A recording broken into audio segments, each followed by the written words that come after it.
বুঝি। আমি স্বাস্থ্য সংস্কার নিয়ে কিছু কথা বলতে চাই এবং আমার প্রতিবাদটা এখনই এই ভিডিওর মাধ্যমে জারি রাখতে চাই। স্বাস্থ্য সংস্কারের নামে যে প্রহসনের সংস্কার করা হয়েছে, এই প্রহসনের সংস্কারের তীব্র বিরোধিতা ও নিন্দা করি আমি। কারণ এই সংস্কারের মাধ্যমে বাংলাদেশের 18 কোটি জনগণের স্বাস্থ্যসেবা নিশ্চিত করা সম্ভব না। আপনারা দেখবেন বিগত বছরগুলোতে ইন্ডিয়ান প্রেসক্রিপশনে বাংলাদেশে রোগ নির্ণয় খাতকে দুর্বল করা হয়েছে ক্রমশই।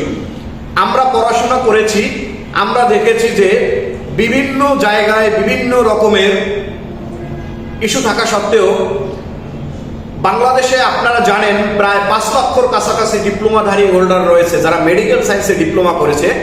এসএসসি পাশ করার পরে, বিজ্ঞান বিভাগ থেকে পাশ করার পরে জিপিএ 5 না পেলে একটি ছেলে একটি মেয়ে আইএসটিতে পড়াশোনা করার সুযোগ পায় না।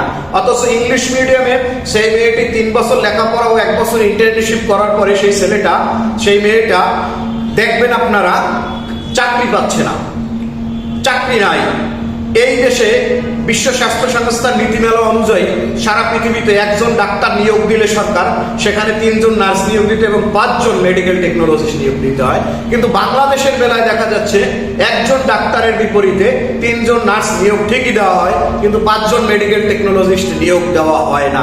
এর কারণ হলো এই মেডিকেল টেকনোলজিস্টকে যদি নিয়োগ দেওয়া হয় তাহলে তারা খুব ইজিলি প্রাথমিকভাবেই রোগ নির্ণয় করতে পারবে। রোগ নির্ণয় করতে পারলে তাহলে মানুষ আর ইন্ডিয়ায় যাবে না, ইন্ডিয়ার রেমিটেন্স কমে যাবে।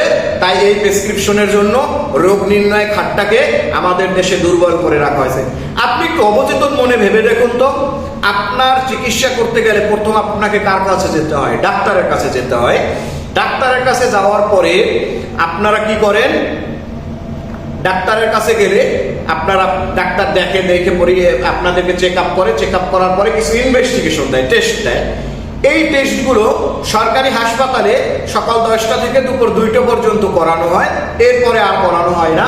তখন অতিরিক্ত মূল্য দিয়ে এবং অসহনীয় মূল্য দিয়ে এই রোগীগুলোকে কি করতে হয়? বাইরে কোনো প্রাইভেট ক্লিনিকে টেস্ট করতে হয়। যার কারণে কি হয়? অনেক রোগী টাকার অভাবে, অর্থাভাবে টেস্ট করাতে পারে না এবং ডাক্তার দেখানো পর্যন্তই তার চিকিৎসা শেষ হয়ে যায়। আসলে কি তার চিকিৎসা হয়েছে? তার ভিতরে যে সমস্যাটা সেটা তো দিন দিন বাড়তেছে। তো এই বাড়ার কারণে কি হচ্ছে? একসময় মারাত্মক আকার ধারণ করে, সিভিয়ারলি সে অসুস্থ হয়ে পড়ে। তখন তাকে কি করতে হয়? ঢাকায় নিয়ে গেলে বলে আপনি একে ইন্ডিয়া নিয়ে যান অথবা বহির্বিশ্বে নিয়ে যান। দেশের টাকা খরচ করে প্রতি বছর হাজার হাজার চিকিৎসক তৈরি করে কি লাভ যদি আমরা তাদের কাছ থেকে পর্যাপ্ত চিকিৎসা না পাই? আপনারা দেখবেন বাংলাদেশের রাজনীতিবিদরা অসুস্থ হলেই ইন্ডিয়া, সিঙ্গাপুর, মালয়েশিয়া চলে যায়। তাহলে আমরা দেশে যে লক্ষ লক্ষ কোটি কোটি টাকা খরচ করে যে ডাক্তার, মেডিকেলের স্টাফ ও মেডিকেল অন্যান্য পার্সন তৈরি করেছি, তাদেরকে দিয়ে কি কাজ হবে?